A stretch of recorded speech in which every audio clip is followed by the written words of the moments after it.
जय हिंद students, welcome to Trishakti defence classes.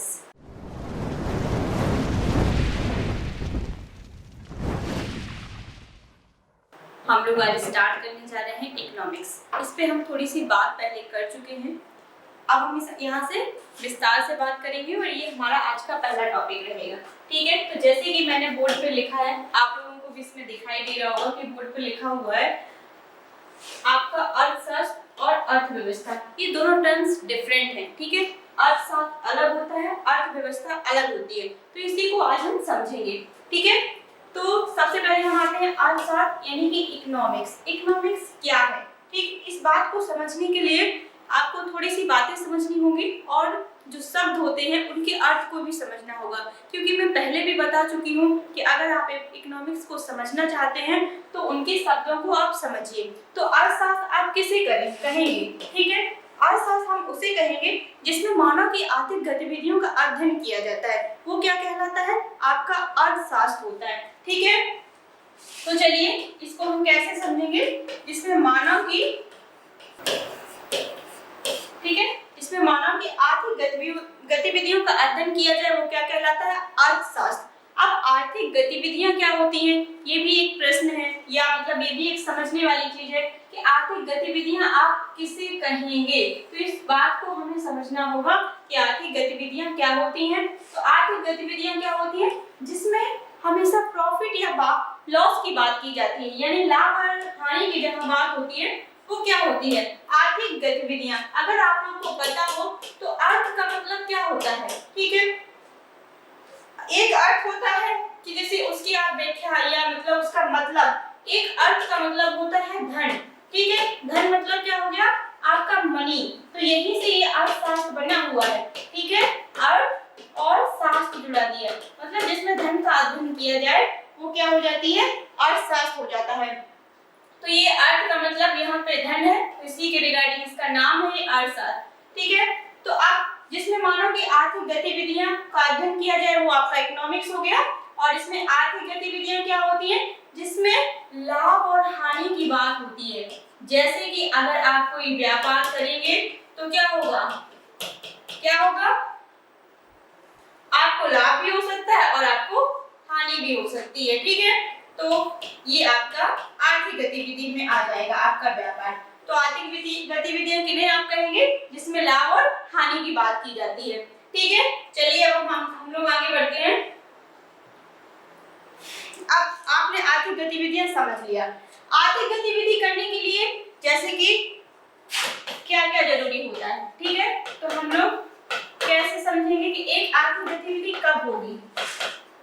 कब होगी? तो इसको करने के लिए इसके 4 फैक्टर होते हैं। सबसे पहले तो आपको क्या जरूरी होता है? निवेश। ठीक है, क्या कहेंगे आप? इन्वेस्टमेंट। ठीक है, आप कोई काम करना चाहते हैं तो आपके पास इन्वेस्टमेंट होना चाहिए, यानी कि आपके पास कोई पूंजी होनी चाहिए जिसे आप इन्वेस्ट कर सके। ठीक है, उसके बाद आपने इन्वेस्ट किया तो क्या होगा? उत्पादन होगा। जैसे आप कोई कहीं पे पैसा इन्वेस्ट कर रहे हैं या अपनी पूंजी लगा रहे हैं तो उसका क्या, जो भी फल मिलेगा वो क्या होगा? आपका उत्पादन। अगर आपने उत्पादन कर लिया तो क्या करेंगे आप? इसका विनिमय करेंगे। ठीक है, यानी कि उसको आप हम बेचेंगे, वो विनिमय होगा। ठीक है, और उसके बाद क्या होगा? उपभोग। ठीक है, यानी फिर हम उसका उपयोग करते हैं या उपभोग करते हैं। ठीक है, ये फाइनल होता है। तो ये सारी चीजें आपको यहाँ से समझनी होंगी। आपने एक आर्थिक गतिविधि करने के लिए क्या क्या जरूरी है?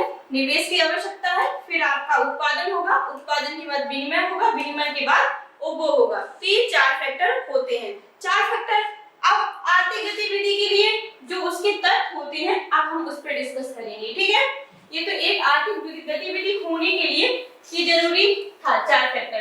तो आर्थिक गतिविधि के तत्व क्या होते हैं?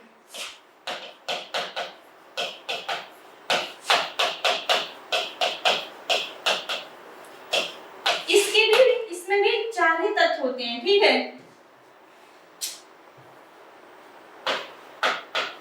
जिसमें सबसे पहला मतलब कि अगर आप कोई आर्थिक गतिविधि करना चाह रहे हैं तो मैंने आपको सारी चीजें बता ही दी थी।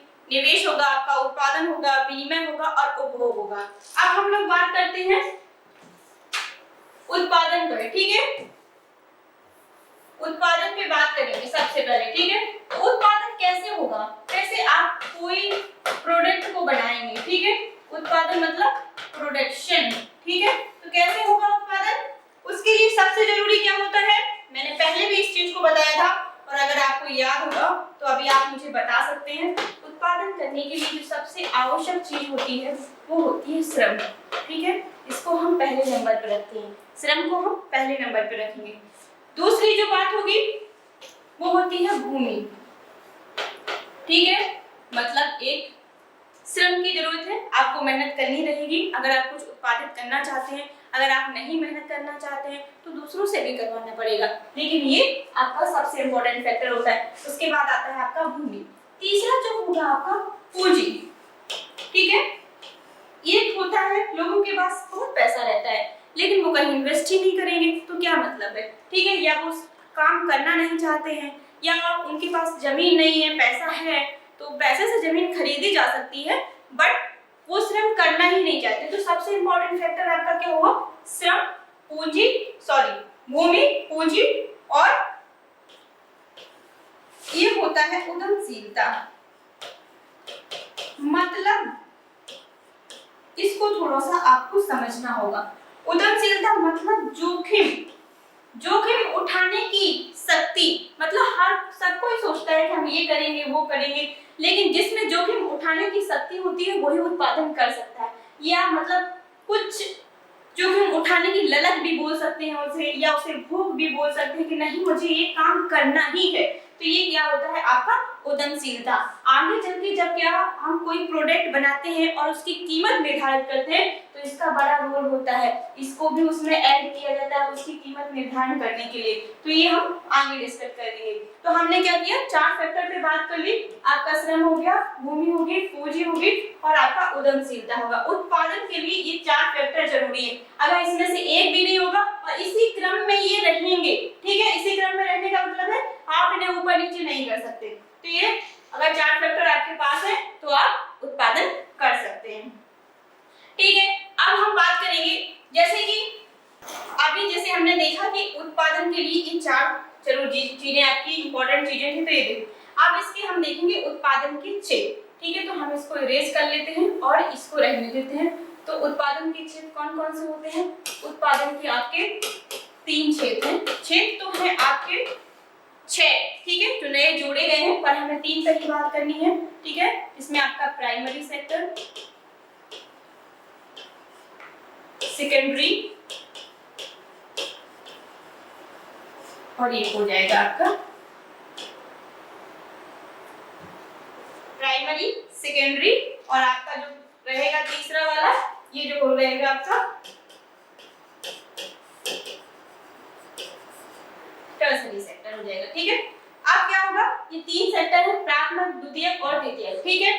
तो ये आपके 3 सेक्टर। अब हमें देखना है कि किसे आप प्राथमिक कहेंगे, किसे आप द्वितीयक सेक्टर कहेंगे और किसे आप तृतीयक सेक्टर कहेंगे। क्वेश्चन आपका यही से आना है, इन चीजों को थोड़ा सा याद कर लीजिए, थोड़ा सा समझ लीजिए, बहुत ही सिंपल चीजें हैं, अगर आप समझेंगे तो चीजें आपको अच्छे से समझ में आएंगी। इसमें लिखना आपको कुछ नहीं है, बस आपको समझना है। तो प्राइमरी यानी प्राथमिक सेक्टर आप उसे कहेंगे जो जमीन से जुड़ा होता है, यानी कि जो प्रकृति से जुड़ा होता है, जैसे कि कृषि किससे जुड़ी हुई है, आपकी प्रकृति से जुड़ी है, पशुपालन, ठीक है, ये किससे जुड़ा हुआ है आपका प्रकृति से जुड़ा है या डायरेक्ट जमीन से जुड़ा है। तीसरा जैसे आपका ले लें आप खनन, ठीक है, जैसे कि आप कोई खनन हो गया, ठीक है, उसके बाद मत्स्य पालन हो गया, जैसे मछली पालन हुआ। तो ये सारी चीजें आपकी कहां से जुड़ी हुई हैं, प्रकृति से जुड़ी हुई है, तो ये क्या हो जाएगा आपका प्राइमरी सेक्टर। अब यहाँ से क्वेश्चन कैसे बनेगा, इसी चीज को हमें समझना है। क्वेश्चन कैसे बनेगा, जैसे कि आपका दे दिया जाएगा कृषि, ठीक है, कृषि उत्पादन के कौन से सेक्टर में आता है, प्राथमिक सेक्टर में है, द्वितीयक सेक्टर में है, तृतीयक सेक्टर में है। तो बहुत इजी है, अगर आप थोड़ा सा दिमाग लगाएंगे तो इन चीजों को समझ जाएंगे, लेकिन इसके लिए आपको चीजों को समझना पड़ेगा या शब्दों को समझना पड़ेगा। तो ये हो गया। अब हम आते हैं सेकेंड, ठीक है, जैसे हमने प्राइमरी डिस्कस कर लिया, अब हम आएंगे सेकेंड यानी कि सेकेंडरी सेक्टर पर। तो इसमें क्या होता है, जैसे कि जो प्राथमिक चीजें होती हैं, जैसे कृषि में हमने क्या गेहूं उत्पादित किया तो वो क्या हो जाएगा आपका प्राथमिक सेक्टर में, लेकिन उससे क्या बनेगी, उसके बाद जैसे हमने उससे ब्रेड बनाया तो वो क्या हो जाएगा आपका द्वितीयक सेक्टर में हो जाता है। माना कि उसमें थोड़ा सा चेंज करके या ऐसी गतिविधियां जिसमें प्राथमिक सेक्टर की चीजों को एज अ रॉ मटेरियल मतलब कच्चे माल के रूप में यूज करके उनका फाइनल गुड्स बनाया जाता है, तो वो किस में आ जाएगा आपका सेकेंडरी सेक्टर में। ठीक है, जैसे कि आपका उत्खनन और आपकी व्यापारिक गतिविधियां।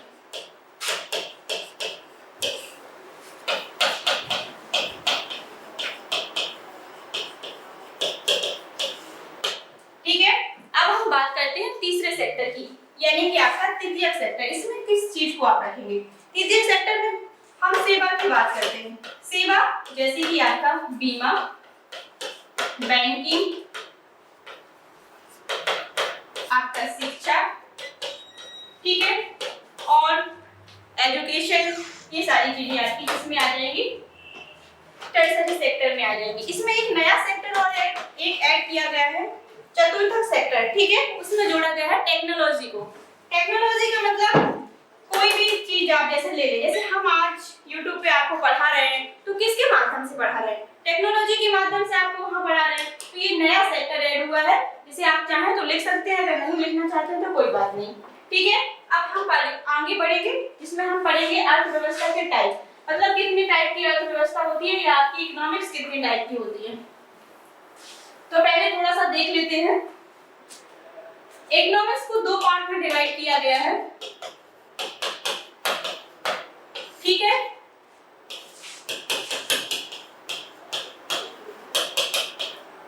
पहला आपका होता है समष्टि और दूसरा होता है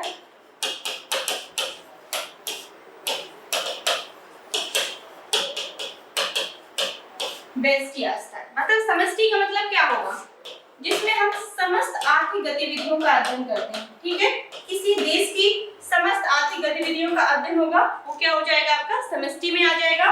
और जो व्यष्टि होता है उसमें किसी क्षेत्र से, मतलब कोई एक सेक्टर ले लीजिए, जैसे आपने कृषि ले लिया, केवल कृषि का आप अध्ययन कर रहे हैं तो किस में आ जाएगा व्यष्टि साथ में। यहाँ से क्वेश्चन कभी आता नहीं है, बस आपको चीजों को समझना है कि अब अर्थशास्त्र भी दो प्रकार से डिवाइड किया गया है, जो आपका समष्टि हो जाएगा और व्यष्टि हो जाएगा।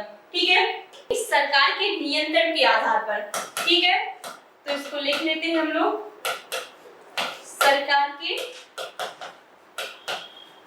नियंत्रण के आधार पर।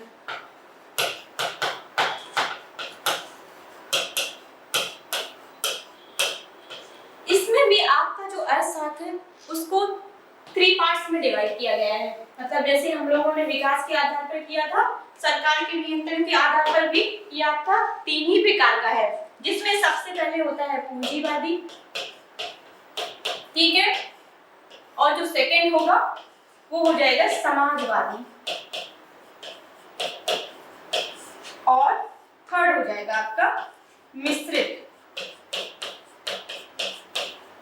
ठीक है, तो पूंजीवादी अर्थव्यवस्था,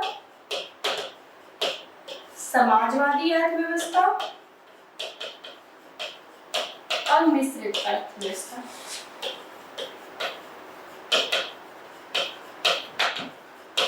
ठीक है, तो जैसे हमने उसे देखा था आय के आधार पर, इसमें भी हम डिफाइन करेंगे सारी चीजों को। तो पूंजीवादी अर्थव्यवस्था आप किसे कहेंगे, ठीक है, पूंजीवादी अर्थव्यवस्था हम उसे कहेंगे जिस अर्थव्यवस्था में कोई भी कुछ भी उत्पादित कर सकता है। मतलब आपको किसी से परमिशन लेने की जरूरत नहीं होती है। जैसे कि आप देखेंगे, जैसे कुछ हमें उत्पादित करना होता है तो हमें सरकार की परमिशन लेनी होती है या लाइसेंस लेना होता है। इस पूंजीवादी अर्थव्यवस्था में आपको कुछ भी उत्पादित करने की मतलब छूट होती है। आप कुछ भी उत्पादित कर सकते हैं, जिसे किसी भी कीमत पर बेच सकते हैं, या इसकी कीमत ज्यादा भी रख सकते हैं, कम भी रख सकते हैं। मतलब कि आप क्या उत्पादित कर रहे हैं इसमें सरकार का कोई हस्तक्षेप नहीं होगा। मतलब सरकार आपसे ये नहीं पूछेगी कि आपने क्या उत्पादित किया, आप कितनी कीमत पर इसे बेच रहे हैं। तो ये क्या हो जाएगा, ऐसी अर्थव्यवस्था जिसमें सरकार का कोई हस्तक्षेप नहीं होता है। मतलब सरकार को उसे लेना देना ही नहीं होता है, वो क्या हो जाएगी, पूंजीवादी अर्थव्यवस्था होती है। जैसे हम लोग यूएसए को ले लें, यूनाइटेड स्टेट ऑफ अमेरिका, वहां की अर्थव्यवस्था कैसी है, पूंजीवादी है। ठीक है, आप जापान को ले लीजिए, वहां की अर्थव्यवस्था कैसी है, पूंजीवादी है। ठीक है, अब हम आते हैं समाजवादी अर्थव्यवस्था पर। तो समाजवादी अर्थव्यवस्था क्या होती है, इसमें संपूर्ण गतिविधियों में सरकार का नियंत्रण होता है। मतलब कि आप कुछ भी उत्पादित करना चाहते हैं तो सरकार से आपको इसकी परमिशन लेनी पड़ेगी, सरकार से पूछना पड़ेगा, मतलब क्या उत्पादन होना है क्या नहीं होना है। ठीक है, इसके लिए क्या करना है, सरकार बताएगी कि क्या कीमत इसकी होगी, कितनी कीमत पर बेचा जाएगा या क्या उत्पादित किया जाएगा। तो इसे हम सीधा बोल सकते हैं कि ऐसी अर्थव्यवस्था जिसमें उत्पादन की गतिविधियों पर सरकार का नियंत्रण होता है वो क्या होती है, समाजवादी अर्थव्यवस्था। ठीक है, तो एक पुस्तक का नाम है द वेल्थ ऑफ नेशन। ठीक है, उसे किसने लिखा था, एडम स्मिथ ने। वहीं से ही पूंजीवादी अर्थव्यवस्था की शुरुआत हुई थी। तो ये एक इंपॉर्टेंट किताब है, पूछी जाती है कि जैसे वेल्थ ऑफ नेशन किसने लिखा, किसने लिखी है पुस्तक, तो ये आप लोग याद रख लीजिएगा। ठीक है, अब हम लोग आते हैं मिश्रित अर्थव्यवस्था पर। ठीक है, मिश्रित का मतलब ये होता है कि इसमें कुछ लक्षण पूंजीवादी होते हैं और कुछ समाजवादी, यानी कुछ क्षेत्र निजी व्यापारियों के लिए छोड़ दी जाती है, यानी सरकार के नियंत्रण से अलग रखे जाते हैं। तो ये क्या हो जाएगा आपका मिश्रित। इसमें ऐसी अर्थव्यवस्था जिसमें पूंजीवादी और समाजवादी दोनों अर्थव्यवस्था के लक्षण होते हैं उसे आप क्या बोलेंगे, मिश्रित अर्थव्यवस्था। तो इसे हम थोड़ा सा लिख लेते हैं।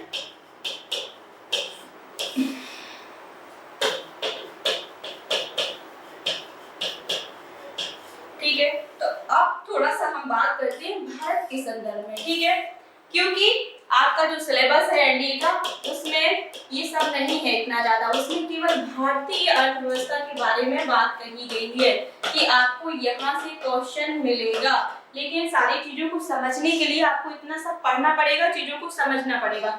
तो भारतीय अर्थव्यवस्था कैसी थी, ठीक है, तो भारतीय अर्थव्यवस्था शुरुआत में समाजवादी थी। समाजवादी मतलब सारी चीजों पर सरकार का नियंत्रण होता था, लेकिन धीरे धीरे इसको कहाँ बदला जा रहा है, पूंजीवादी बनाया जा रहा है। ठीक है, आप एलपीजी समझते ही होंगे, जब से ये सारी चीजें आई गई तो इसके लिए इसको धीरे धीरे फॉलो किया जा रहा है। तो ये आपका क्या हो जाएगा,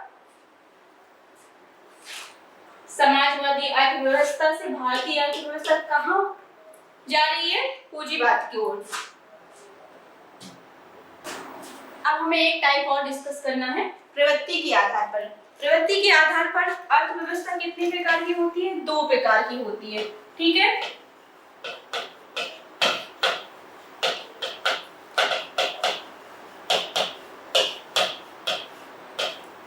प्रवृत्ति के आधार पर अर्थव्यवस्था कितने प्रकार की होती है, दो प्रकार की। जैसे कि एक आपकी खुली अर्थव्यवस्था,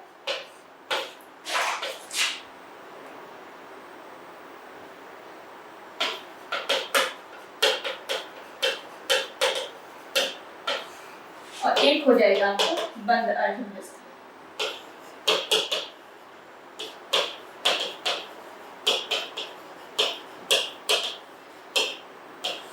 ठीक है, यानी ओपन इकोनॉमी और आपकी क्लोज्ड इकोनॉमी।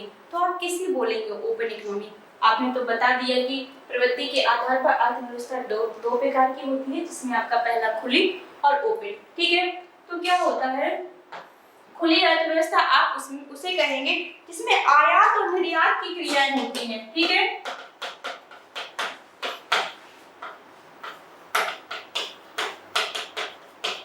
आयात और निर्यात की क्रियाएं लगातार चलती रहती हैं और साथ साथ ये एलपीजी को भी फॉलो करते हैं। ठीक है, तो ये आपकी क्या हो जाएगी, खुली अर्थव्यवस्था। और बंद अर्थव्यवस्था किसे कहेंगे, इसमें आयात तो होता है पर ये निर्यात नहीं करते हैं। ठीक है, निर्यात क्यों नहीं करते हैं, उन्हें लगता है कि उनका बैलेंस ऑफ पेमेंट यानी कि भुगतान संतुलन बिगड़ जाएगा, इसलिए ये चीजों को बेचते तो है लेकिन चीजों को बाहर से अपने देश में मंगाते नहीं है। तो ये क्या हो जाएगा आपका, ये बंद अर्थव्यवस्था हो जाएगी और ये एलपीजी को बहुत ही कम फॉलो करते हैं। ठीक है, तो ये हम लोग ने डिवाइड कर दिया अध्ययन को देख लिया है कि दो प्रकार की अर्थव्यवस्था होगी प्रवृत्ति के आधार पर, जिसमें ओपन इकोनॉमी और क्लोज्ड इकोनॉमी। देखिए अब हम डिस्कस करेंगे भारतीय अर्थव्यवस्था के बारे में। ठीक है, भारतीय अर्थव्यवस्था को भी तीन प्रकार से हम पढ़ेंगे, जैसे कि स्वतंत्रता से बाद यानी 1947 से लेकर 1991 तक, उसके बाद 1991 से लेकर 2008 तक और 2008 से लेकर अब तक। तो जैसे हमने पहले डिस्कस किया है पूंजीवादी अर्थव्यवस्था, समाजवादी अर्थव्यवस्था और मिश्रित अर्थव्यवस्था। तो यही हमें देखना है कि जब आजादी के बाद से लेकर 1991 तक जो हमारी अर्थव्यवस्था थी वो थी क्या थी, माने मिश्रित और समाजवादी। ठीक है,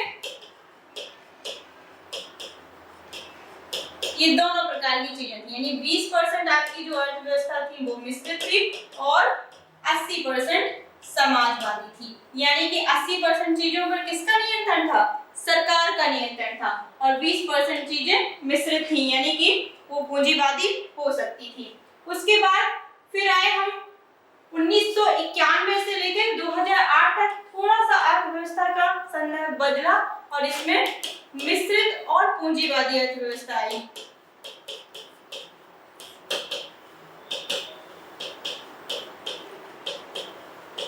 ठीक है, तो इसके साथ साथ ये आपका 20% का जो एरिया था वो पूंजीवादी था।